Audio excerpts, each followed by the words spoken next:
धरती आबा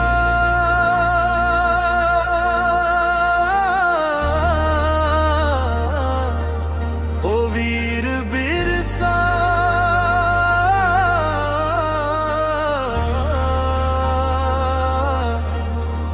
झारखंड कर शान रे, अमर रहे तोर नाम रे।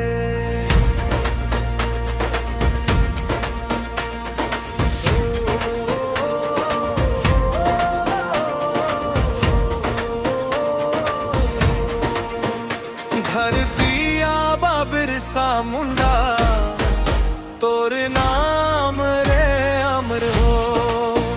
झारखंड कर माटी माटी में तोर उजियार घर घर हो। मांदर बाजे दिल गुनगुनाए तोर गाथा सब गावे। धरती आबा वीर हमर दुनिया तो के सर झुकावे।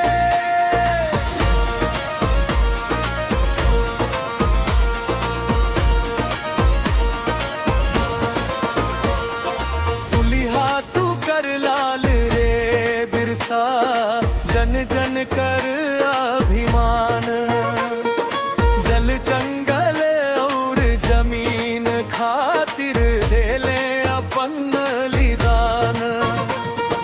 गरीब दुखी कर आस बनले, अन्याय से लड़ गेले। साहस हिम्मत प्रेम सिखा के अमर कहानी छोड़ गेले। धरती आबा बिरसा मुंडा तोर नाम रे अमर हो। झारखंड कर माटी माटी में तोर उजियार घर घर हो।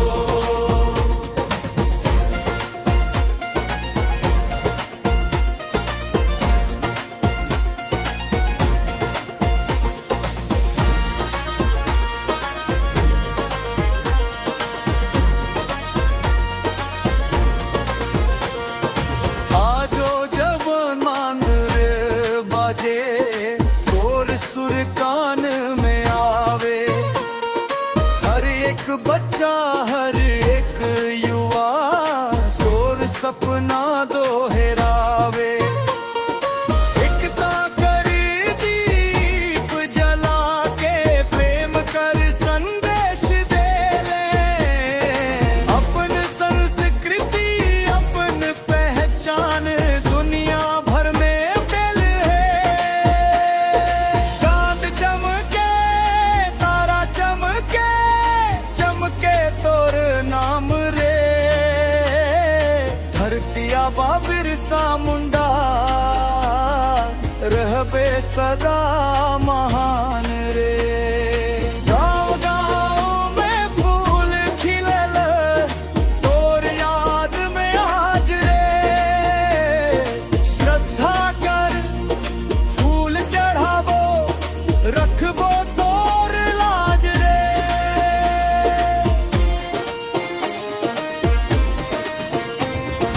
गुमला सिमड़े गारांची बोले जय जय धरती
तो भाई लोग, बिरसा मुंडा का गाना का वीडियो कैसे लगा आप लोग को? अगर अच्छा लगा तो लाइक कमेंट शेयर कर देना अपने दोस्तों के पास में। आज का वीडियो इतने ही।